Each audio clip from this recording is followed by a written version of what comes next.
Hello welcome back to my mini blog. ಇವತ್ತು ನಾನು ನಮ್ಮೂರಿಗೆ ಹೋಗೋಣ ಅಂತ ಅಂದ್ಕೊಂಡಿದ್ದೀವಿ. ಏನಕ್ಕೆ ಅಂತಂದರೆ ನಾಳೆ ಪಿತೃಪಕ್ಷ ಆಗಿರೋದ್ರಿಂದ ನಮ್ಮ ದೊಡ್ಡಮ್ಮನ ಮನೇಲಿ ಹಬ್ಬನ ತುಂಬ ಗ್ರ್ಯಾಂಡಾಗಿ ಮಾಡ್ತಾರೆ. ಆ್ಯಂಡ್ ಇನ್ನೊಂದು ನೋಡಿ, ನಮ್ಮ ಗಾರ್ಡನ್ನು ಸ್ವಲ್ಪ ಚಿಕ್ಕದಾಗಿ ಜಾಗ ಬಿಟ್ಟಿದ್ದಾರೆ. ಅದರಲ್ಲೇ ನಾವು ಎಷ್ಟೆಲ್ಲ ಗಿಡಗಳನ್ನ ಹಾಕಿದ್ದೀವಿ. ಕಣಗ್ಲೆ ಹೂವಿನ ಗಿಡ, ಪಪ್ಪಾಯ, ಮತ್ತು ಚೆಂಡು ಹೂವು, ರೋಸ್, ಬಾಳೆಹಣ್ಣಿನ ಗಿಡ, ಸೀಬೆಕಾಯಿ ಗಿಡ ಎಲ್ಲ ಹಾಕಿದ್ದೀವಿ. ಅದನ್ನೆಲ್ಲ ಮುಗಿಸ್ಕೊಂಡು ಸುಮ್ಮನೆ ತೋರಿಸ್ತೆ ನಿಮಗೆ ಹೇಗಿರುತ್ತೆ ಅಂತ ಅಂದ್ಬಿಟ್ಟು. ಆ್ಯಂಡ್ ಇವಾಗ ನಾನು ಬಟ್ಟೆ ಎಲ್ಲ ಪ್ಯಾಕ್ ಮಾಡ್ಕೊಳ್ಳೋಕ್ಕೆ ರೆಡಿ ಮಾಡ್ಕೊತಾ ಇದ್ದೀನಿ.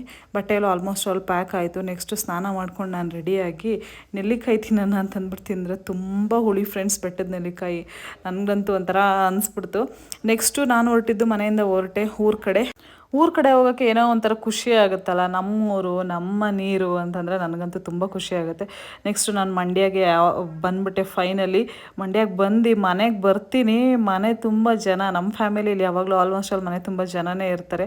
ಎಲ್ಲರೂ ಏನು ಮಾಡ್ತಾಯಿದ್ರು ಅಂತಂದರೆ, ನಾಳೆ ಹಬ್ಬಕ್ಕೆ ಈ ವಡೆ ಬೇಯಿಸ್ತಾಯಿದ್ರು. ಅದೇ ಅಲ್ವಾ ಇಂಪಾರ್ಟೆಂಟು ಪಿತೃಪಕ್ಷಕ್ಕೆ. ನನಗಂತೂ ತುಂಬ ಹೊಟ್ಟೆ ಹಶ್ವಾಗಿತ್ತು. ಆದರೆ ವಡೆ ತಿಂದೆ ಹೊಟ್ಟೆ ತುಂಬಿಸ್ಕೊಂಡಿದ್ದೀನಿ. ನಾಳೆ ಬೆಳಗ್ಗೆಗೆ ಏನೇನು ಬೇಕೋ ಅದನ್ನೆಲ್ಲ ಇವತ್ತು ರಾತ್ರಿನೇ ರೆಡಿ ಮಾಡ್ಕೊತಾಯಿದ್ರು. ನಾನು ನಿಮಗೆ ನಾಳೆ ಸಿಗ್ತೀನಿ. ಆ್ಯಂಡ್ ನಮ್ಮ ಮನೆಯಲ್ಲಿ ನಮ್ಮದು ಯೂಟ್ಯೂಬ್ ವ್ಲಾಗ್ ಹಾಕ್ಕೊಂಡು ನೋಡ್ತಿದ್ದಾರೆ. ಅದು ಹಾಕ್ಕೊಂಡು ನೋಡ್ತಿದ್ರೆ ನನಗೆ ಒಂಥರ ನಾಚಿಕೆ ಆಗುತ್ತೆ ಫ್ರೆಂಡ್ಸ್. ಅದಕ್ಕೆ ಬಂದುಬಿಟ್ಟೆ. ಇವತ್ತಿನ ವ್ಲಾಗ್ ಇಷ್ಟೇ. ನಾನು ನಿಮಗೆ ನಾಳೆ ಸಿಗ್ತೀನಿ. ಅಲ್ಲಿವರೆಗೂ ಬಾಯ್.